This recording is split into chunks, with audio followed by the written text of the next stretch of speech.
ग्रंथ श्रीमद् भागवतम की हरे कृष्ण। हरे कृष्ण। आज हम श्रीमद् भागवतम स्कंद 2 अध्याय 10 श्लोक संख्या नंबर 22। बोधे मानस्य ऋषिभिः आत्मनः तत् जिगृक्षता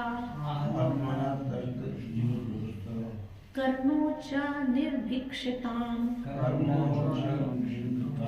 दिशः श्रोत्रम गुणग्रह।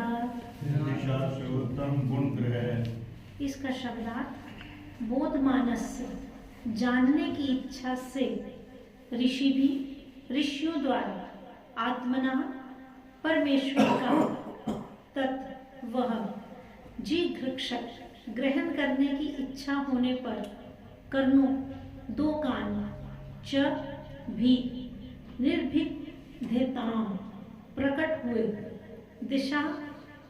दिशा अथवा वायु देवता, श्रोतम सुनने की शक्ति, गुण ग्रह तथा सुनने की वस्तु। जगतगुरु श्रील प्रभुपाद जी द्वारा इसका हिंदी अनुवाद। महान ऋषियों द्वारा जानने की इच्छा विकसित होने से कान, सुनने की शक्ति, सुनने के अधिष्ठाता देव तथा सुनने की वस्तुएं प्रकट हुई। ऋषिगण आत्मा के विषय में सुनना चाह रहे थे। इसका तात्पर्य, जैसा कि श्रीमद् भगवद गीता में कहा गया है, ज्ञान द्वारा प्रत्येक वस्तु के आश्रय रूप परमेश्वर के विषय में जानने का प्रयत्न करना चाहिए। ज्ञान का अर्थ केवल उन प्राकृतिक नियमों या भौतिक नियमों का ज्ञान नहीं है जो भगवान के निर्देश से कार्य कर रहे हैं। विज्ञानी भौतिक प्रकृति में कार्यशील भौतिक नियमों के विषय में जानने के लिए उत्सुक रहते हैं। वे अपने से दूर अन्य ग्रहों में घटित होने वाली घटनाओं के विषयों में रेडियो या टेलीविजन द्वारा सुनने के लिए उत्सुक रहते हैं, किंतु उन्हें यह समझना चाहिए कि श्री भगवान ने सुनने की शक्ति तथा सुनने के उपकरण उन्हें आत्मा के विषय में या श्री भगवान के विषय में सुनने के लिए प्रदान किए थे। दुर्भाग्यवश सुनने की शक्ति का अनुचित प्रयोग सांसारिक विषयों संबंधी शब्दों के सुनने में किया जाता है। महान ऋषिगण वैदिक ज्ञान द्वारा केवल ईश्वर के विषय में सुनने की इच्छा रखते थे। श्रवण द्वारा ज्ञान ग्रहण करने की शुरुआत यही है। हरे कृष्ण। हरे कृष्ण। ओम अज्ञानतिमिरन्धस्य ज्ञानाञ्जनशलाकया चक्षुरुन्मीलितं तस्मै श्री गुरुवे नमः। श्री चैतन्य मनोभीष्टं स्थापितं येन भूतले स्वयं रूपा कदा ददाति स्वपदान्वितं। वन्देऽहं श्रीगुरुं श्रीयुक्तपदकमलं श्रीगुरुवैष्णवं श्रीरूपं सहितं रघुनाथं सजीवं साद्वैतं सावधूतं परिजनसहितं श्रीकृष्ण चैतन्य देवं श्रीराधा कृष्ण पादां सहितं ललिता श्रीविशाखान्वितां। नमो विष्णुपदाय कृष्णपृष्ठाय भूतले श्रीमते भक्तिवेदांत स्वामीति नामिने। नमस्ते सरस्वती देवे गौरवाणी प्रचारिणे निर्विशेषा शून्यवादी पाश्चात्य। हे कृष्णा करुणा सिंधु दीनबंधु जगतपते गोपेश गोपिकाकांत श्री राधा कांत नमस्तुते। तप्त कांचन गौरांगी श्री राधे वृंदावनेश्वरी वैष्णवानुसुते देवी प्रणमामि हरिप्रिये। वाञ्छाकल्पतरुभ्यश्च कृपा सिन्धुभ्यः च पतितानां पावनेभ्यो वैष्णवेभ्यो नमो नमः। जय श्री कृष्ण चैतन्य प्रभु नित्यानंद श्री अद्वैत गदाधर श्रीवासादि गौर भक्तवृंद। हरे कृष्णा कृष्णा कृष्णा हरे हरे, हरे राम राम राम हरे हरे। जगतगुरु श्रील प्रभुपाद की जय। ग्रंथराज श्रीमद् भागवतम की जय। हरे कृष्ण। हरे कृष्णा। जैसा कि हम जानते हैं कि ये जो श्लोक चल रहे हैं, इसमें इंद्रियों का विकास हो रहा है। जैसे कल जो हमने पढ़ा था, कल जो श्लोक था उसमें जो था इच्छा जब भगवान की देखने की प्रकट हुई तो आंखें हुई। आज जो है भगवान ने इस श्लोक में, जो श्लोक संख्या नंबर 22 है, इसमें भगवान ने हमारी जो इंद्रिय हमें दी कि सुनने की शक्ति, कि सुनने की इच्छा हुई भगवान की, तो इच्छा विकसित होने पर जो कान हमें दिए गए, सुनने की शक्ति, सुनने के अधिष्ठाता देव तथा सुनने की वस्तुएं प्रकट हुई। तो इस श्लोक में एक मेन चीज बताई गई है कि हमें जो है सुनना क्या है, केवल भगवान के विषय में। पर हम क्या करते हैं, हम जो है अपनी दूसरी चीज़ों को सुनने में ज़्यादा इंटरेस्टेड होते हैं। जैसे इस श्लोक में भी कहा गया है कि रेडियो या टेलीविज़न को सुनने के लिए उत्सुक होते हैं, कि वहाँ पर जो समाचार प्रस्तुत किए जा रहे हैं या देश विदेश की जो जानकारी मिल रही है, हम उसको सुनने में ज़्यादा इंटरेस्टेड होते हैं। परंतु भगवान ने क्या बोला, भगवान ने कहा है सुनने की शक्ति तथा सुनने के उपकरण उन्हें आत्मा के विषय में या श्री भगवान के विषय में सुनने के लिए प्रदान किए गए। तो इस श्लोक में इंपॉर्टेंस किस चीज को दी गई है, श्रवण को। श्रवण किस माध्यम से करेंगे, जो हमें भगवान ने इंद्री दी है, कान। इससे रिलेटेड एक बड़ा सुंदर श्लोक है, श्रीमद् भागवतम 1st कैंटो है, 7th चैप्टर है और 7th ही श्लोक है। हम इस श्लोक के रेफरेंस से इस चीज को क्लियर करने की कोशिश करेंगे कि ये हम जो अपने इंद्री है, हमारी कान, इसको हम भगवान की तरफ कैसे लगा सकते हैं, भगवान ने श्रवण की कितनी इंपॉर्टेंस बताई है। ये मैं श्लोक पढ़ रही हूँ। यस्याम वे श्रूयमानायाम कृष्ण परम पुरुषय भक्ति उत्पते पुंसा शोक मोह भय अपहा। इसका हिंदी अनुवाद बताया है, इस वैदिक साहित्य के श्रवण मात्र से पूर्ण पुरुषोत्तम भगवान श्री कृष्ण की प्रेमा भक्ति की भावना तुरंत अंकुरित होती है, जो शोक मोह तथा भय की अग्नि को तुरंत बुझा देती है। तो इस श्लोक में प्रभुपाद ने बड़ा अच्छा बता दिया, हमें क्लियर कर दिया है कि श्रवण की कितनी इंपॉर्टेंस है। श्रवण से क्या होता है कि हमारा जो है सुनने मात्र से भगवान की, श्री कृष्ण की प्रेमा भक्ति की भावना तुरंत अंकुरित हो जाती है। जब भावना हमारे अंदर आ जाएगी, उस चीज को सुन के प्रेम भक्ति हमारे अंदर जागृत हो जाएगी, तो क्या चीज खत्म हो जाएगी, शोक मोह तथा भय। अब इसमें एक वर्ड इसी श्लोक में यूज किया गया, श्रूयमानायाम। केवल इसका मतलब क्या बताया प्रभुपाद ने, मात्र श्रवण करने से, केवल सुनने से। यहाँ प्रभुपाद जो है समझने की बात नहीं कर रहे हैं, यहाँ क्या कर रहे हैं प्रभुपाद कि सुनने की बात। कई बार ऐसा होता है कि कोई दूसरी लैंग्वेज बोल रहा है, लैंग्वेज दूसरी भी क्या, कई बार कोई लेक्चर इंग्लिश में दे रहा है, सपोज किया जाए हमें पूरा ना समझ आए, हमें कुछ वर्ड समझ आते हैं, पर जो उनका बोलने का तरीका होता है ना, जो डायलेक्ट होता है, वो हमें बड़ा अच्छा लगता है। और जब हम उठते हैं तो कोई हमसे पूछता है कि कैसा लगा आपको प्रवचन, तो हम बोलते हैं कि बहुत अच्छा लगा। हो सकता है कि हमें पूरा ना समझ आया हो, कि उनकी लैंग्वेज जो थी डिफरेंट थी, पर फिर भी हमने कोशिश की, हमने उसको सुनने की कोशिश की। तो यहाँ भी प्रभुपाद यही कह रहे हैं कि मात्र श्रवण करने से, तो हमारे अंदर जो है तब भी सुनने की कोशिश, और सुनने से भी हमारे अंदर भक्ति उत्पन्न अवश्य होगी। कुछ तो हमें समझ आया होगा ना। और अगर सपोज किया जाए कुछ भी नहीं समझ आया, तो उनका जो बोलने का लहजा था, ये तो हमें पता है ना कि वो जो बैठे हैं व्यास आसन पे, वो भगवान के बारे में बोल रहे हैं।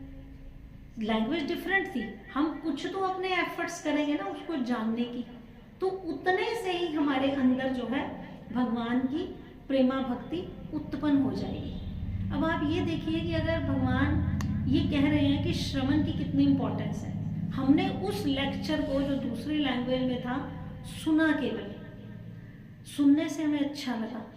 और अब इस चीज़ का अंदाजा लगाइए कि अगर वो हमें समझ भी आ जाए और हम उसको धारण भी कर लें, नो कंपैरिजन।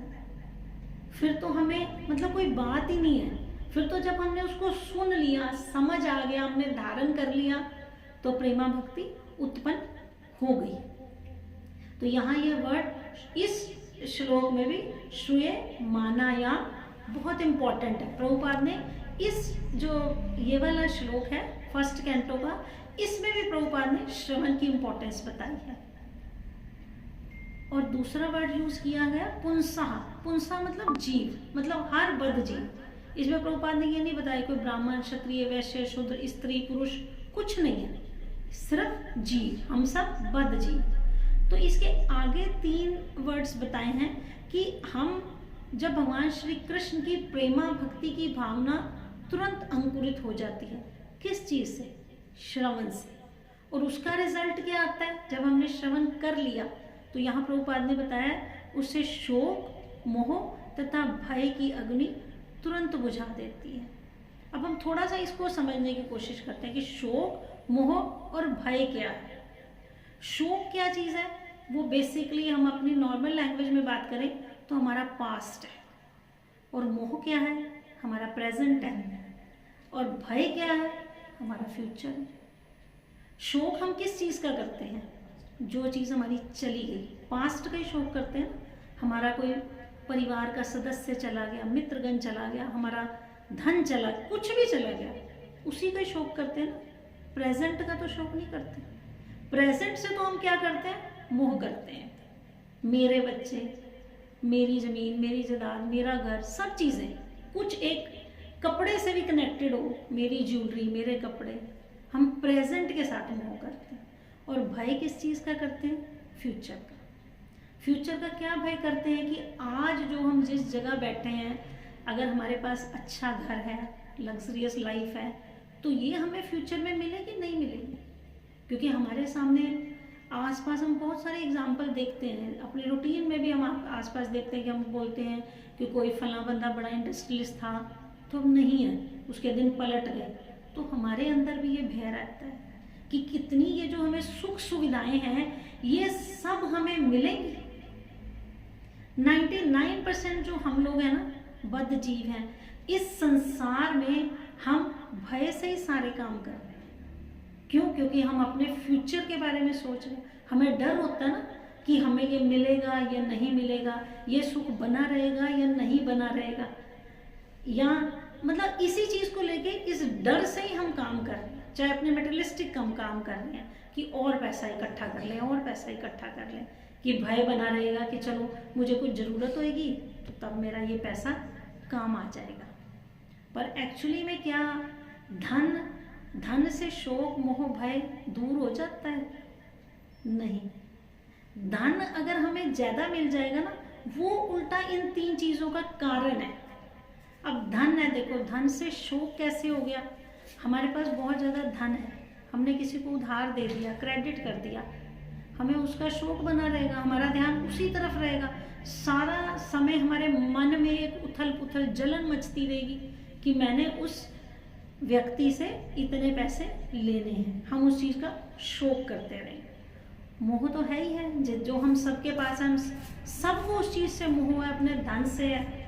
और भय भी क्या है? हमें, हमारे पास धन है, प्रचुर मात्रा में धन है, हमें ये मन में आ जाता है कि चलो अब एक सपोज किया जाए, आता नहीं है बद्ध जीव के सैचुरेशन पॉइंट नहीं आता कि हम कहें कि आज हमारे पास इतने करोड़ है और सैचुरेशन पॉइंट आ गया कि अब नहीं कमाना। हम एक्सेप्शन सोच लें कि किसी के मन में आ गया कि अब मेरे पास प्रचुर मात्रा में धन है और मुझे नहीं चाहिए, तो उसको किस चीज़ का भय बना रहेगा कि जो मेरे पास धन है वो कहीं गलत खर्च ना हो जाए, कहीं उसकी बर्बादी ना हो जाए, या कोई भी माता पिता सोचते हैं कि ये मेरे पास धन है, मेरे बच्चे उसका ठीक प्रयोग करेंगे या नहीं करेंगे, तो उस धन से भी हमें भय बना रहता है। तो धन जो है ये हमारी इन चीज़ों को, शोक, मोह और भय को नहीं खत्म कर सकता। हम इतने सारे काम भय से करते हैं जो अपनी मटेरियलिस्टिक लाइफ में कर रहे हैं सब कुछ। अब अगर यहाँ पर हम सोचें कि हम भक्ति भी भय से करें तो कितना अच्छा होगा हमारे लिए कि हम भक्ति कर रहे हैं, हम यहाँ आ रहे हैं, हम सुन रहे हैं, कि या हमें ये डर हो जाए, जैसे हम सुनते हैं, हर किसी ने गरुड़ पुराण को सुना होगा, किसी के घर में कभी ना कभी कोई तो गया ही है, तो हर कोई सुनता है, उसमें नरक का और सारी चीज़ों का वर्णन है, बड़ा भयानक वर्णन है। जब हम सुनते हैं कुछ दिन बैठकर तो हमारे रोंगटे खड़े हो जाते हैं कि इतना है। अगर हम उसी डर से भक्ति कर लें तो हमारे लिए कितना अच्छा है कि हमें पता है कि नरक बड़ा भयानक स्थान है, वहाँ जाने से ये यातनाएं प्राप्त होती हैं। तो फिर आप सोचिए कि अगर हम उसी डर से जप करें, वो डर हमारे लिए कितना कितना प्रॉफिट देगा हमें।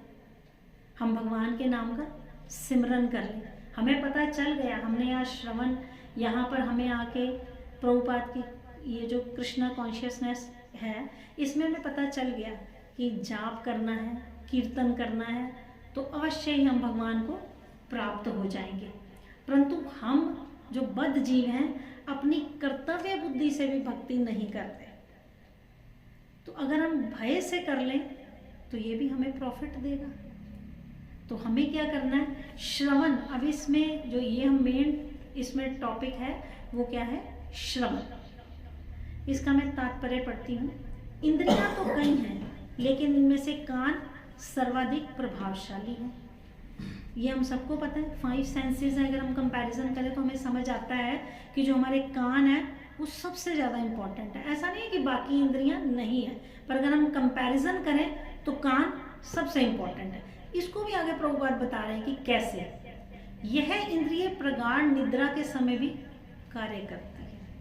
इम्पोर्टेंस बता दी प्रभुपाद ने अगली लाइन में। आंखें हैं, निद्रा में कोई काम नहीं कर रही, नाक है, बाकी जितनी हमारी, कान कर रहे हैं, कैसे कर रहे हैं हम रोज ही देखते हैं, हम अलार्म लगा के सोते हैं, हमें वो अलार्म सोए सोए सुनता है ना, तभी हम उठ पाते हैं। तो इससे यह इंद्रियां प्रगाढ़ निद्रा के समय भी कार्य करती है। मनुष्य जागृत रहते हुए शत्रु से अपनी रक्षा कर सकता है, लेकिन निद्राधीन होने पर केवल कान ही रक्षा करते हैं। अब आगे प्रभुपाद ने और बड़ा अच्छा बता दिया कि हमारे ऊपर कुछ भी प्लस माइनस होने वाला है। शत्रु की रक्षा मतलब कुछ भी अटैक्स, हम अपनी नॉर्मल लैंग्वेज में बात करें, ये तो नहीं है कि हमें कोई गोली मारने वाला है, कुछ भी हमें प्रॉब्लम आने वाली है, उसकी तो हम रक्षा कर सकते हैं ना अपने आप को। हम पीछे हट जाएंगे, कोई चीज़ गिरने में, कुछ भी। तो ये पर निद्राधीन होने पर भी हम कैसे रक्षा कर सकते हैं अपने आप से, कि हमने बहुत सुना होगा कि कहते हैं किसी खटका हुआ, किसी घर में चोर आए, आँख खुल गई। कैसे खुल गई? किसी ने दरवाज़ा खोला तब भी हमारी आँख खुल जाती है। तो कान जो है हमारे, जब हम सोए हुए हैं तब भी हमारे कान पूरे एक्टिव है। हमें सोए हुए हैं, बड़ा रेयर नहीं, मेरे ख्याल में होता ही नहीं है। अगर सपोज किया जाए कोई एक व्यक्ति घर में सोया हुआ और किचन में कुछ प्रिपरेशन हो रही है, तो कम चांसेस होते हैं कि उसको वो सूंघने के कारण उठ जाए।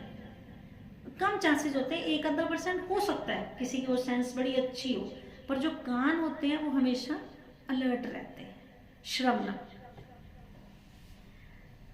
यहाँ पर जीवन की सर्वोच्च सिद्धि प्राप्त करने के संबंध में श्रवण का महत्व बताया गया है। प्रभुपाद ने क्या कहा कि जीवन की सर्वोच्च सिद्धि प्राप्त करनी है तो श्रवण की इम्पोर्टेंस है, जो है तीनों भौतिक तापों से मुक्ति। 3 ताप हमारे क्या हैं?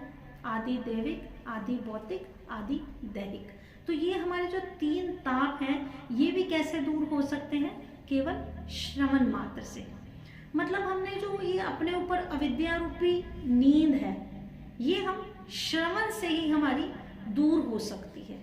श्रवण के माध्यम से ही हम अपना, जैसे हमने इसमें बात की ना, भय है हमें फ्यूचर का, तो हम श्रवण के माध्यम से ही अपने फ्यूचर को देख सकते हैं।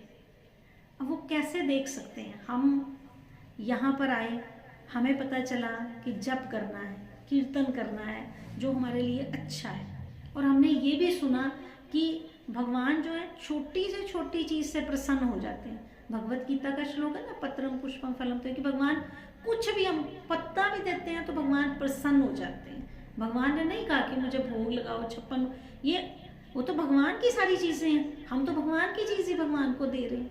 और भगवान हमसे क्या डिमांड कर रहे हैं कि सिर्फ एक नाम सिमरन करें हम। जब हमें ये पता चल गया कि हम इस श्रवण के माध्यम से अपना फ्यूचर देख सकते हैं। फ्यूचर मतलब जब हमें पता चल गया कि जप करना है, कीर्तन करना है, और इसी से हम भगवान के पास जा सकते हैं। कैसे पता चला? श्रवण से। हमें किसी ने बताया और हमने उस चीज़ को सुन लिया। जैसे हम अपने नॉर्मली हर कोई कह देता है, कोई भी खड़ा होकर पानी पी रहा हो तो कोई कह देते हैं बैठ के पानी पियो, घुटने में दर्द हो जाएगा। तो हमारे घुटने में इमीडिएट तो दर्द नहीं होता। ऐसा तो नहीं कि हमारे घुटने में दर्द है और हम नहीं, ऐसे ही हमें किसी ने कहा, हमें सेंटर में आके पता चला कि श्रवण करने से, जप करने से हम भगवान के पास जा सकते हैं। तो अगर हम वो चीज़ फॉलो करते हैं तो हमें ये चीज़ भी फॉलो करनी चाहिए। हमने सुना ना, उसको अप्लाई करना है। जैसे हम अपने और एक एग्जांपल लेते हैं, जैसे हम अपने रूटीन में देखते हैं छोटा बच्चा है, जो बच्चा पैदा हुआ 2-3 महीने के बाद जब बच्चा अपने थोड़ा सा एक्शन देना शुरू होता है तो माँ बाप सब उससे बात करते हैं। कितने वर्ड्स हम बच्चे को बोल देते हैं, बच्चे को सुन रहा है, कुछ रिस्पॉन्स तो नहीं कर रहा, बच्चा बोल तो नहीं रहा। हर बोलता है कि ये खाएगा, बच्चे को हंसाते हैं, पापा आ गए, मम्मा आ गए, बड़े सारे वर्ड्स हैं। जो हम चाइल्ड साइकोलॉजी की अगर अपनी जो हमारी बुक्स हैं, जो हमारी भौतिक किताबें हैं, इनको पढ़े तो इसमें लिखा है कि बच्चा कई करोड़ों अरबों शब्द सुन चुका होता है एक शब्द बोलने से पहले। वो रिस्पॉन्स नहीं कर रहा, वो सुन तो रहा है। फिर हमारे पास उसका रिस्पॉन्स तो आया, उस श्रवण का रिस्पॉन्स तो आया जब उसने फर्स्ट टाइम बोला माँ या पापा, जो भी वर्ड बच्चे ने बोला। तो श्रवण की कितनी इंपॉर्टेंस है। हम तब तो नहीं थकते हैं ना कि हम बच्चे के साथ बात कर रहे हैं कि ये तो कोई रिस्पॉन्स नहीं कर रहा, हमें नहीं बोलना। हम बोलते हैं ना, हमें पता भी होता है कि सुन रहा है, और हमें ये भी पता है कि इसका रिस्पॉन्स आएगा, 101% आएगा। श्रवण की कितनी इंपॉर्टेंस है। प्रत्येक व्यक्ति प्रत्येक क्षण शोक संतप्त रहता है। अब ये लाइन भी बड़ी इंपॉर्टेंट है। प्रभुपाद ने बताया कि प्रत्येक व्यक्ति मतलब हम हर बद्ध जीव हर क्षण शोक संतप्त है। अब कैसे हैं हम? जैसे एक बच्चे को ही लें जिसके 95% मार्क्स आ गए, वो उससे भी खुश नहीं है। वो कहेगा मेरे 96 आने चाहिए थे। 96 वाला कहेगा नहीं थोड़े से और आने चाहिए थे, 97। और अगर हम ये सोचें कि जो टॉपर है जिसके 98% मार्क्स हैं, 99.9 है, वो भी खुश नहीं होगा। अगर उससे बैठ के बात की जाए, वो भी कहेगा कि मेरा एक क्वेश्चन कैसे गलत हो गया। एक उसके हृदय के किसी कोने में इस चीज़ की कितनी खुशी है कि वो टॉपर है, पर जब उससे बात करेंगे तो वो कहेगा कि मेरा तो ये एक भी नंबर जो है, एक भी क्वेश्चन है, ये गलत नहीं होना चाहिए था, मैंने तो इतनी अच्छी प्रिपरेशन की। तो शौक तो वो अपने साथ लेके चल रहा है ना। ये नहीं है कि उसको खुशी तो वो शो ही नहीं कर रहा।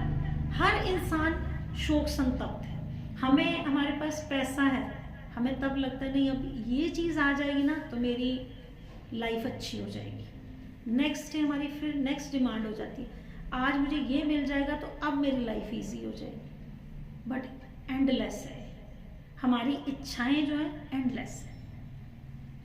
वह भ्रामक वस्तुओं की मृग रीचिका के पीछे दौड़ता रहता है और अपने काल्पनिक शत्रु से सदैव भयभीत रहता है। अब इसमें प्रभुपाद ने इसी लाइन को बड़ा आगे और अच्छा कह दिया कि हम भ्रामक वस्तुओं की मृग रीचिका हम सब जानते हैं कि वो चीज़ जो नहीं है, होने का प्रतीत हो रहा है। जैसे हमने अपनी बुक्स में पढ़ा है कि वो पानी दिखता है राजस्थान में, पर एक्चुअली में वो नहीं होता। तो ये मृग रीचिका मतलब हम भी उन चीज़ों के पीछे दौड़ रहे हैं जो एक्चुअली में नहीं है। हम सब लगे हैं अपनी मेटेरियलिस्टिक लाइफ में। इतना हमने, इंक्लूडिंग मी, इतना सारा हमने अपनी लाइफ को हार्ड किया हुआ है। हम उस चीज़ के पीछे दौड़ रहे हैं ना, और हम सबको पता है कि इसमें से कोई भी चीज़ हमारे साथ नहीं जाएगी। हमारे लिए मृग रीचिका जो हमें जैसा दिखाई दे रहा है एक्चुअली में वैसा नहीं है, कुछ भी नहीं जाएगा हमारे साथ। तो और साथ में क्या है, अपने काल्पनिक शत्रु से सदैव भयभीत रहते हैं। मतलब हमें काल्पनिक शत्रु मतलब एक नॉर्मल एग्जांपल लें, जैसे हम कोई भी एक्टिविटी करें तो हम डर के करते हैं। हम कहेंगे ऐसा नहीं करना, हमें दूसरे लोग क्या कहेंगे, समाज क्या कहेगा हमारे बारे में। कई चीज़ों के लिए हम ये वर्ड्स यूज़ करते हैं। हम किससे डरते हैं? वो काल्पनिक शत्रु ही है ना हमारा, जो हमने अपने सामने बना रखा है, समाज को। पर अगर आप ध्यान से इस चीज को गौर से अपने आप को देखें, समाज हमें देख भी रहा है। अब एक आप और एग्जाम्पल से समझते हैं। जैसे हम किसी पार्टी में गए और घर के 4 लोग ही तैयार होके गए। कई बार हमें, ठीक है, अगर हमने अपने बच्चे छोटे हैं उनको तैयार किया तो हम देख भी लेते हैं कि क्योंकि हमने उनको ड्रेसअप किया है। और कई बार हमें ये भी नहीं पता होता, हस्बैंड को ये नहीं पता होगा वाइफ ने क्या पहना है, वाइफ को ये नहीं पता होगा हस्बैंड ने क्या पहना है। आपस में नहीं हम एक दूसरे को देख ले। अगर हम उस पार्टी में चले गए हैं, 100 लोगों में किसने देखा है कि किसने क्या पहनना है या कोई क्या कर रहा है? तो इस समाज में जिसका हमें भय है, हमें काल्पनिक शत्रु का भय है कि वो क्या कहेगा, वो क्या कहेगा। या कई लोग कहते हैं कि जिसका बच्चों ने संन्यास ले लिया तो लोग कहते हैं कि हमारी मतलब अच्छा नहीं लगता ना कि बच्चे जो हैं सैफरन में चले गए, यंग जनरेशन चली गई, तो समाज क्या कहे। पर हम सबसे पहले ये तो डिसाइड करें कि वो समाज हमें देख भी रहा है कि नहीं देख रहा। तो हम एक अपने काल्पनिक शत्रु से भय बनाकर हम अपनी लाइफ को चलाई जा रहे हैं आगे। भौतिक रोग के यही मूलभूत लक्षण है। यही हमारे भौतिक रोग है जो प्रभुपाद ने ऊपर बताया, शोक, मोह और भय। यही हमारे साथ बेसिक 3 रोग यही लगे हुए। यहाँ पर यह स्पष्ट सुझाव है कि केवल श्रीमद् भागवतम का संदेश सुनने से ही भगवान श्री कृष्ण के प्रति अनुरक्ति उत्पन्न हो जाती है और ऐसे होते ही भव रोग के लक्षण दूर हो जाते हैं। अब प्रभुपाद ने जितना ये ऊपर बताया उसका प्रभुपाद ने सॉल्यूशन भी बता दिया कि क्या करना है। हमें केवल श्रीमद् भागवतम का संदेश सुनना है। उसको सुनने से ही भगवान श्री कृष्ण के प्रति हमारी प्रेमा भक्ति अंकुरित होगी और हम सब भव रोग, ये जो हमने शोक, मोह, भय उत्पन्न किया है, ये ऑटोमेटिक दूर होगा। केवल स्पष्ट रूप से प्रभुपाद ने बता दिया श्रीमद् भागवतम का संदेश सुनने से। श्री व्यासदेव ने परम पूर्ण भगवान को देखा और इस कथन में स्पष्ट पुष्टि की है कि परम पूर्ण भगवान श्री कृष्ण है। भक्ति का सर्वोच्च फल परम भगवान के प्रति सच्चा प्रेम विकसित करना है। अब हमारे अंदर प्रेमा अंकुरित तो हो गई, हमने कुछ कहें कि हमने कुछ सुन लिया, तो पर भक्ति का सर्वोच्च फल क्या है? भगवान के साथ सच्चा प्रेम उत्पन्न करना। प्रभु जी बहुत बार कहते हैं कि हम आए, हम क्या देते हैं, हम श्रृंगार सब सेवा करते हैं, कोई ना कोई सेवा करता है। हम आए, हमने भगवान को, प्रभुपाद को प्रणाम किया, हम आके बैठ गए। हमें ये भी नहीं पता होता कि आज भगवान ने क्या ड्रेस पहनी है। कई बार ऐसा हुआ ना, प्रभु जी ने पूछा कि आज कर्टन आगे होता है कि भगवान ने कौन सी ड्रेस पहनी है, तो 80% या 90% लोगों को नहीं पता होता कि कौन सा कलर पहनना है ड्रेस। हम घर तो अपने भगवान जी को, विग्रह को तैयार करते हैं, वो तो हमें पता होता है आज हमने ये निकालना है। पर हम किसी भी टेम्पल में जाए, यहाँ भी आते हैं, तो इससे प्रभु जी कहते हैं कि आप एक कार्य कर रहे हो, आपका प्रेम उत्पन्न नहीं हुआ, ये फैक्ट है। हमारा प्रेम उत्पन्न नहीं हुआ भगवान से। अगर हमारा प्रेम उत्पन्न हो जाता ना, तो हम आगे एक एक चीज देखते, भगवान के दर्शन करते, विग्रह देखते। हमें ये भी याद होता कि आज भगवान जी ने जो श्रृंगार किया, जो माला धारण की हुई है, वो कब पहनी थी, ये कल पहनी थी या परसों पहनी थी, या ये नई है या पुरानी है। एक एक चीज हमें पता होती है, पर हमारा प्रेम विकसित नहीं हुआ है। प्रेम शब्द प्रायः स्त्री और पुरुष के संबंध को व्यक्त करने हेतु प्रयुक्त किया जाता है, किंतु प्रेम ही एकमात्र ऐसा शब्द है जिससे भगवान श्री कृष्ण तथा जीवों के संबंध को समुचित ढंग से व्यक्त करने हेतु प्रयुक्त किया जाता है। हम ये भी प्रभु जी यहाँ बहुत बार बताते हैं कि हम जो है प्रेम शब्द क्या करते हैं, सिर्फ अपनी हमारी जो ये हमारा भौतिक संसार है, सिर्फ एक प्रेम शब्द कहाँ यूज करते हैं, स्त्री और पुरुष का प्रेम। तो एक्चुअली में क्या है, ये भगवान श्री कृष्ण और जीव के संबंध में समुचित ढंग से व्यक्त किया गया है। मीन्स क्या करना है, हमें सिर्फ एक काम करना है कि सरेंडर कर देना भगवान को। अब हम ये सोचे तो हमें सरेंडर करने में कभी परेशानी नहीं होगी। अगर हम सरेंडर कर देंगे ना, हमने अपने आसपास भी बहुत लोगों को देखा होगा जो प्रॉपरली, जिनका प्रेम है, जो इस तरफ लग गए, उन्होंने सरेंडर कर दिया। उनको किसी चीज़ का डर नहीं है कि कल क्या होगा या ये चीज़ कैसे होगी, जैसे हम लोग वरीड रहते हैं। तो सरेंडर करने से हम कभी भी दुखी नहीं होंगे। आपने देखा कि मछली जल में रहती है, हम तो नहीं रह सकते ना, उसने जल में सरेंडर किया हुआ है। अगर हम ये कहते हैं क्यों सरेंडर किया, बाहर आओ, तो बाहर आके तो उसको दुख मिलेगा। भगवान ने मछली जल के लिए बनाई है ना, उसने वहाँ सरेंडर किया है। हमें भगवान ने यहाँ के लिए बनाया कि भगवान के आगे नतमस्तक होना है, जप करना है, कीर्तन करना है। तो हम सरेंडर कर देंगे तो कोई दिक्कत नहीं आने वाली हमें, परंतु हमारा भय बना रहता है हमेशा कि नहीं नहीं, ये तो मैं कर रही हूँ, ये तो मैं कर रहा हूँ, ये तो मैंने बनाया। उस भय के कारण, अभी मैंने बोला ना, अगर हम भय से भक्ति भी कर लेंगे ना, कि हम इस चीज़ को तो सुन लेते हैं, इस चीज़ का भय तो हमें है कि आज मुझे प्लस माइनस कुछ कल हो गया और मेरे पास पैसे नहीं हुए तो मैं अपना इलाज भी नहीं कर सकती। हम ये बात सुनते हैं कि मृत्यु निश्चित है, हमें आनी है, ये सबको पता है, 100% है। कोई भी ऐसा नहीं जो यहाँ परमानेंट रहे हो। तो हम कम से कम, अगर हमें भय लग ही रहा है तो हम अपने भय की डायरेक्शन क्यों ना चेंज कर दें। हम ये सोचें कि नहीं, हमें नर्क में नहीं जाना, हमने तो जप करना है, हमने तो कीर्तन करना है, हमने तो कथा सुननी है। तो इसमें जो प्रेम शब्द का यूज हुआ है इस पैराग्राफ में, ये प्रेम का एक बहुत अच्छा एग्जाम्पल है, श्रीमद् भागवतम में ही है कि भगवान के साथ सबसे अच्छा प्रेम संबंध किसका है। ये भी प्रभु जी बहुत बार बताते हैं। हम ये थोड़ा सा डिस्कस करते हैं ब्राह्मण पत्नियों का। ये हम इस कथा को थोड़ा सा डिस्कस कर लेते हैं। वैसे प्रभु जी ने बहुत बार इसको अच्छे से सुनाई हुई है कि जब भगवान श्री कृष्ण और बलराम जो हैं वो वन में गए थे अपने ग्वाल बालों के साथ, तो काफ़ी देर अपना गैया चराते रहे। तो ग्वाल बालों ने फिर भगवान श्री कृष्ण से बोला कि उनको भूख लगी है। तो भगवान ने बोला कि आप पास ही जाइए गांव में, जहाँ पर ब्राह्मण जो है यज्ञ वगैरह कर रहे हैं, तो आप उनसे भोजन मांगिए और उनको बताइए कि भगवान श्री कृष्ण और बलराम के साथ हम आए हैं, तो ऐसे ऐसे गैया चराते हुए देर हो गई है, सांझ का समय है और उनको और हम सबको भूख लगी है, तो आप कुछ खाने के लिए दें। तो भगवान के कहने पर ग्वाल बाल सब ब्राह्मणों के पास गए। उन्होंने, ब्राह्मण सब अपनी यज्ञ वाली एक्टिविटीज़ में थे, तो उन्होंने उनसे प्रार्थना की कि श्री कृष्ण और बलराम के साथ हम सब आए हैं जंगल में, तो कुछ भोजन की व्यवस्था की जाए। पर जो ब्राह्मण थे उन्होंने थोड़ा इसको अनसुना कर दिया बात को। उन्होंने एक दो बार बोला, जो ग्वाल बाल थे और सखा थे, परंतु ब्राह्मण जो थे उन्होंने अनसुना कर दिया। तो जो ग्वाल बाल थे वो सब वापस आ गए।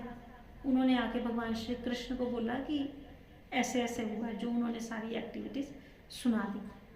तो भगवान श्री कृष्ण ने बोला कि अब आप ब्राह्मण पत्नियों के पास जाओ, वो आपको प्रचुर मात्रा में भोजन देंगे, जितना आपको चाहिए ना उससे भी ज़्यादा देंगे।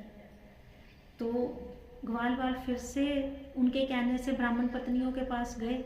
उन्होंने देखा कि ब्राह्मण पत्नियां बहुत अच्छी तरह अलंकृत हैं, बहुत सुंदर हैं। उन्होंने सेम वही बात की कि हम भगवान श्री कृष्ण और बलराम के साथ जंगल में आए हैं, तो कुछ भोजन की व्यवस्था की करें। तो जब ब्राह्मण पत्नियों ने ये बात सुनी ना कि भगवान आए, भगवान श्री कृष्ण आए हैं, तो उन्होंने भगवान के विषय में सुन रखा था कि भगवान इतने सुंदर हैं, मतलब उन्होंने बहुत कुछ भगवान के बारे में सुना हुआ था, भगवान के रूप के बारे में। तो वो उत्सुक थी भगवान से मिलने के लिए, क्योंकि उन्होंने अपने अंदर एक पिक्चर बनाई हुई थी भगवान के प्रति कि भगवान इतने सुंदर हैं। उन्होंने फटाफट से भोजन की व्यवस्था की और जैसे थी उसी स्थिति में वो भागी हुई भगवान से मिलने चल पड़ी, जबकि उनके पति उनको रोकते रहे कि नहीं जाना। पर ब्राह्मण पत्नियों के अंदर इतना प्रेम था कि उन्होंने सिर्फ ये था कि हमने भगवान के विषय में सुन रखा है कि भगवान श्री कृष्ण इतने सुंदर हैं, तो उन्होंने अपना सब कुछ छोड़ के, इस चीज़ की परवाह किए बिना भी कि उनके पति, किसी का भाई, किसी का पिता उनको रोक रहे हैं, वो नहीं रुकी। वो भोजन लेके भगवान के पास चली गई और वहाँ भगवान को उन्होंने देखा। भगवान को देख के गदगद हो गई फिर जब कुछ समय के पश्चात भगवान ने उनको बोला कि अब आप घर वापस जाइए, तो उन्होंने मना कर दिया। उन्होंने बोला कि हमारा काम ही ये है कि हम आपको देखें कि जो आपने जो भगवान के चरण में हम तुलसी दल देते हैं ना, हम रखते हैं अपने विग्रह के, तो उन्होंने बोला कि ये जो तुलसी है आपके चरण, जो आपके चरण में लगी है, हम इसी को धारण करेंगे अपने सिर पे, कि हम हमारे लिए तो ये तुलसी इतनी इम्पोर्टेंट है जो आप अपने पैरों में रखते हैं। और दूसरी बात फिर उन्होंने बताई कि हम तो मतलब अपने पति, पिता, भाई सबका उल्लंघन करके आए हैं, उन्होंने तो हमें मना किया था कि नहीं जाना, तो अब वो हमें एक्सेप्ट नहीं करेंगे। तो भगवान ने बोला कि नहीं, तुम जाओ और वो तुम्हें एक्सेप्ट करेंगे, क्योंकि वास्तविक घर जो है तुम्हारा वही है। तुम्हें अपने पति की सेवा करनी है, जो ब्राह्मण यज्ञ कर रहे हैं उसमें आपको सहयोग करना है। तो वो वापस गई ब्राह्मण पत्नियां। कैसे गई? भगवान के कहने पर। तो ये सिर्फ हम प्रेम वर्ड डिस्कस कर रहे हैं कि जो ब्राह्मण पत्नियां थी उन्होंने सिर्फ भगवान के विषय में सुन रखा था कि भगवान ऐसे, तो उनका प्रेम कितना अगाढ़ प्रेम था भगवान से कि ये सुनने मात्र से ही कि भगवान जंगल में आए हैं और वो जिस स्थिति में थी भोजन लेकर दौड़ी हुई गई। अब हम यहाँ अपने आप को देखें, हम यहाँ रोज आ रहे हैं, सब कुछ कर रहे हैं, क्या हमारी स्थिति है? कुछ % भी है हमारा भगवान से प्रेम? नहीं। हम अपनी, प्रभु जी कहते हैं ना, सुविधा भक्ति करते हैं। जिस टाइम में हमें कन्वीनियंस है हम आते हैं। अगर हमें ये कन्वीनियंस है कि हम एक दिन आए हफ्ते में, तो एक दिन आते हैं। मतलब हम सुविधा भक्ति कर रहे हैं। हमें करना क्या है? प्रेम विकसित करना है। और प्रेम विकसित कैसे करना है? श्रवण से। इसमें जो प्रभुपाद ने कान जो है हमारे इम्पोर्टेंट बताए, श्रवण। श्रीमद् भगवत गीता में जीवों को प्रकृति कहा गया है और संस्कृत में प्रकृति शब्द स्त्रीवाचक है। श्री भगवान को सदैव परम पुरुष या सर्वोपरि पुरुषवाचक व्यक्तित्व कहा जाता है। अतः श्री भगवान तथा जीवों के बीच का प्रेम लगभग पुरुष तथा स्त्री के बीच में प्रेम जैसा है। अतः भगवत प्रेम शब्द अत्यंत उपयुक्त है। इन 3-4 लाइनों में भी कहा गया कि जीवों को प्रकृति कहा गया। प्रकृति क्या है? स्त्रीवाचक। वो हमारी यहीं पर है, हमारे इस भौतिक संसार में ही है। ये स्त्री है, ये पुरुष है। एक्चुअली में हम सब स्त्री हैं। पुरुष कौन है? सिर्फ एक है। वो कौन है? भगवान श्री कृष्ण है। तो हमें क्या करना है? अगर हमें यही लैंग्वेज समझ आ रही है कि स्त्री और पुरुष का संबंध है, तो फिर हम स्त्री हैं। हमें प्रेम किसके साथ जागृत करना है? भगवान श्री कृष्ण के साथ, क्योंकि वही पुरुष है। श्री भगवान की प्रेमा भक्ति श्री भगवान के विषय में श्रवण करने से ही आरंभ हो जाती है। अब ये प्रभुपाद ने कितनी सुंदर लाइन, हमें एक ही लाइन में प्रभुपाद ने कितना अच्छा बता दिया कि भगवान की प्रेमा भक्ति कैसे शुरू हो जाती है? भगवान के विषय में सुनने मात्र से। जैसे अभी हमने ऊपर एग्जाम्पल डिस्कस किया ब्राह्मण पत्नियों का। हमारे मन में जैसे हमें कुछ भी पता चलता है कि अब जैसे जब हम मायापुर गए थे प्रभु जी के साथ, तो यहाँ जैसे हमें पता चला कि वहाँ इतने बड़े बड़े डीटीज हैं, जो चैतन्य महाप्रभु के जो वहाँ पर डीटीज हैं 5 हैं, अद्वैताचार्य, तो उसका बड़ा मतलब यहाँ अद्भुत रूप, जैसे प्रभु जी से जब बात होती थी यहाँ बाकियों कि बहुत सुंदर है वो विग्रह। मतलब हमारा इतने के करीब तो प्लेटफॉर्म है, उसके ऊपर है वो विग्रह। एग्जैक्टली कितने फुट है नहीं पता, दर्शन किए हुए हैं, बट वाकई जब हम वहाँ गए ना और हमने दर्शन किए, तो वो विग्रह इतने सुंदर है ना कि जैसे अब ये कह सकते हैं कि हम इतने बद्ध जीवन फंसे हुए हैं। उस वक्त तो आंखों में से आंसू आ गए थे कि इतने सुंदर विग्रह हैं। पर वही बात है ना, हम किसी चीज को स्थायी नहीं रख पाते। जैसे ही हम वापस आए अपनी मेटेरियलिस्टिक लाइफ में फंसे, फिर हम भूल गए। तो यहाँ प्रभुपाद क्या कह रहे हैं कि प्रेमा भक्ति जो है श्रवण से ही प्रारंभ होती है। अब ऐसा नहीं है हमने श्रवण किया, हमारे अंदर प्रेमा भक्ति है, पर हमें क्या करना है? उसको विकसित करना है। हम उसको विकसित नहीं कर रहे। हमें पता चल गया ठीक है, जितना हमसे होता है हम कर रहे हैं, नहीं। ये हम सबका ट्रैक जो है वो गलत है। श्री भगवान तथा उनके विषय में सुनी हुई विषय वस्तु में कोई अंतर नहीं होता। श्री भगवान सभी प्रकार से पूर्ण है और इसलिए उनमें और उनके विषय में सुनी गई विषय वस्तु में कोई अंतर नहीं है। भगवान और भगवान के बारे में सुनी हुई जो विषय वस्तु मतलब भगवान के रूप, गुण, नाम, इनमें कोई भी फर्क नहीं है। अतः उनके विषय में श्रवण करने का अर्थ है दिव्य शब्द के उच्चारण की प्रक्रिया द्वारा उनसे तुरंत संपर्क होना। दिव्य शब्द क्या है? ये हमारा हरे कृष्ण महामंत्र है जो हमें प्रभुपाद ने दिया है। यह दिव्य शब्द ध्वनि इतनी प्रभावशाली होती है कि वह उपयुक्त समस्त भौतिक आसक्तियों को दूर करके तुरंत असर दिखाती है। अब प्रभुपाद ने और आगे बड़ा अच्छा बता दिया कि यह दिव्य शब्द ध्वनि इतनी प्रभावशाली है कि हमारी सारी भौतिक आसक्तियों को दूर कर देती है। ये दिव्य क्यों है?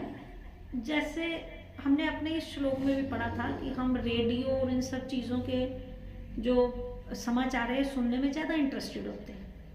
हमने रेडियो लगाया, उसमें जैसे प्रसारित हो रही है BBC लंदन, आवाज़ तो वहाँ से आ रही है ना, सुन हम यहाँ रहे हैं और वो हमारा जो रेडियो है वो है भी हमारे इंडिया में मान लो, पर वो ध्वनि क्या है? वो ध्वनि तो BBC लंदन से आ रही है ना, जो चैनल से।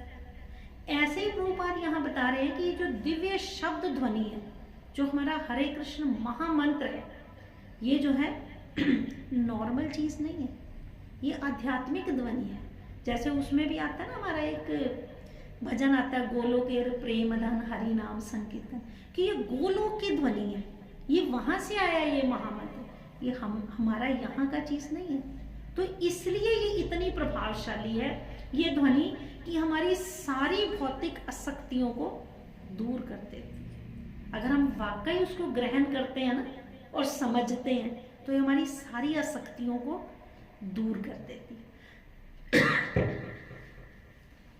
जीवात्मा भौतिक संगति के द्वारा एक प्रकार की जटिलता उत्पन्न कर लेता है और भौतिक देह के भ्रामक बंधक को वास्तविक तथ्य के रूप में स्वीकार करने लगता है।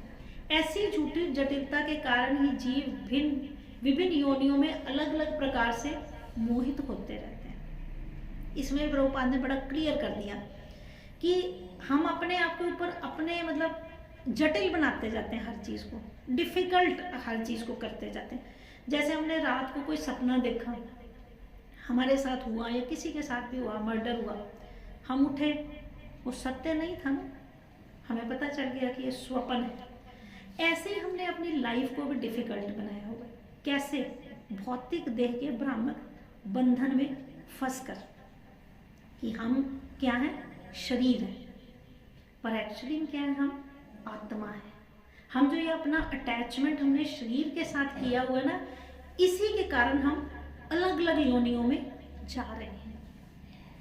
यहाँ पर मनुष्य जीवन की सर्वाधिक विकसित अवस्था में वही मोह अनेक प्रकार के वादों के रूप में चलता रहता है और श्री भगवान के साथ प्रेममय संबंध को विभाजित कर देता है।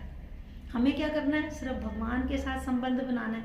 तो हम क्या करते हैं? जातिवाद, समाजवाद, इन सब चीज़ों में उलझे रहते हैं। तो क्या होता है? हमारा प्रेम जो है वो बट जाता है। श्रीमद् भागवतम की कथा सुनने से भौतिकता की यह झूठी जटिलता दूर हो जाती है। अब प्रभुपाद ने और हमें बता दिया कि ये जो हमने चीज़ें पढ़ी कि हमने अपनी लाइफ को डिफ़िकल्ट बनाया है, हम झूठी चीज़ों में पड़े रहते हैं, हम बार बार दोबारा अलग अलग जोनियों में जन्म ले रहे हैं, वो सिर्फ कि हमने पिछले जन्म में क्या किया। तो प्रभुपाद ने कहा कि ये सारी चीज़ें जो हमारी भौतिकता की ये झूठी जटिलता है, ये दूर कैसे हो सकती है? श्रीमद् भागवतम के श्रवण मात्र से। जब तक हम भगवान श्री कृष्ण के साथ अपने विस्मृत संबंध की पुनः स्थापना नहीं करते, तब तक शरीर को स्व मानने का मोह बना रहेगा और इस प्रकार भय भी बना रहेगा। और प्रभुपाद और स्पष्ट बता रहे हैं कि जब तक हम प्रभु जी बताते हैं ना कि हमने भगवान के साथ अपना संबंध हम भूल गए, जब हम माता के गर्भ में उल्टे लटके हुए थे, तो हमने प्रार्थना की कि हमें बाहर निकाला जाए। हम भक्ति करेंगे, हम भूल गए, बाहर आए तो हम भौतिकता में फंसकर भूल गए। तो ये हमारा तब तक है, प्रभुपाद ने बताया ना, जब तक हम इस अपने आप को शरीर मानते हैं, शरीर को स्व मानने का मोह, क्या हमारे अंदर मोह है कि मैं शरीर हूं, तब तक हमें भय बना रहेगा। किस चीज का भय? हमारे शरीर को छूटने का भय। सबको डर है, पर हमें ये भी पता है कि एक ना एक दिन ये शरीर जरूर छूटेगा। तो ये कैसे दूर हो सकता है? जब हम भगवान श्री कृष्ण के साथ जो हमारा भूला हुआ संबंध है उसको पुनः जागृत नहीं करते। शास्त्रों में ऐसे सैकड़ों तथा हजारों साक्ष्य उपलब्ध हैं और वृंदावन, नवद्वीप, पुरी जैसे विभिन्न स्थानों में भक्तों के निजी अनुभवों से सैकड़ों तथा हजारों प्रमाण हैं। मतलब ये भक्तों ने बताया हुआ कि भगवान हैं, भगवान की वैधता का प्रश्न है, ऐसे हमारे पास सैकड़ों उदाहरण हैं। वैदिक साहित्य श्रीमद् भागवतम के श्रवण मात्र से ही पूर्ण पुरुषोत्तम भगवान श्री कृष्ण से प्रत्यक्ष संबंध स्थापित हो जाता है। अब प्रभुपाद ने इस श्लोक का भी कंक्लूजन कर दिया। जो हमारा पहला जो हम श्लोक पढ़ रहे हैं उसमें श्रवण की इंपॉर्टेंस बताई। अब प्रभुपाद ने इस श्लोक को भी कह दिया कि केवल वैदिक साहित्य श्रीमद् भागवतम के श्रवण मात्र से हमारा क्या होगा? भगवान के साथ प्रत्यक्ष संबंध स्थापित हो जाता है। जैसे प्रभु जी भी बताते हैं ना कि जब हम चैंटिंग कर रहे हैं, कई बार हम इतनी अटेंटिवली करते हैं, हमें फील होता है कि भगवान हमारे पास है। प्रभु जी हमेशा कहते हैं ना कि अपने कानों से बोलो और सुनो, हम जो बोल रहे हो सुनो। तो किस लिए कहते हैं? इसीलिए कि हमें एहसास हो सके, हमें फीलिंग आ सके, और सच में भगवान हमारे अंग संग बैठते हैं तो हमारा प्रत्यक्ष संबंध स्थापित हो जाता है। अब उससे क्या होगा? जिससे मनुष्य सांसारिक दुख, मोह तथा भय को पार करके जीवन की परम सिद्धि प्राप्त कर सकता है। परम सिद्धि क्या है? Back to God. कि भगवान भी यही चाहते हैं ना कि हम अपने धाम में वापस आए, अपने घर वापस आए। तो परम सिद्धि यहाँ प्रभुपाद भी बता रहे हैं कि हमें क्या करना है? केवल श्रीमद् भागवतम को सुनना है। श्रवण की इंपॉर्टेंस बताई है इसी श्लोक में, और जो हम पढ़ रहे हैं कि हम श्रवण मात्र से ही भगवान के साथ अपनी प्रेमा भक्ति स्थापित कर सकते हैं। तो इस श्लोक का कंक्लूजन ये है कि हमें जो है मैक्सिमम श्रवण करना है। और किस चीज़ को श्रवण करना है? भागवतम को। जो हम श्लोक पढ़ रहे हैं उसमें है ना कि हम बद्ध जीव हैं, हम बाकी सारी चीज़ों में इंटरेस्टेड होते हैं। हम ये कह तो देते हैं कि हमें भगवान से प्यार है, भगवान से प्यार है, पर आप किसी से बात करिए कि यहाँ कथा सुनने जाना है, हम कह देते हैं हमारे पास टाइम नहीं है, ये हम कथा सुनने नहीं आ सकते, इस क्लास में नहीं आ सकते, या हम बुक्स भी नहीं पढ़ सकते। फिर हमारा भगवान से कैसा प्रेम है? फिर हमारा प्रेम नहीं है, वो सिर्फ वर्ड्स हैं कि हम भगवान से प्रेम करते हैं। तो हमें क्या करना है? प्रेम विकसित करना है। विकसित कैसे होगा? जब हमारे पास बुक्स पढ़ने का टाइम नहीं है, पर हम सुन सकते हैं, हम लेक्चर्स को सुन सकते हैं। वो सुनने से ही हमारे अंदर जो है प्रेम भक्ति अंकुरित हो जाएगी।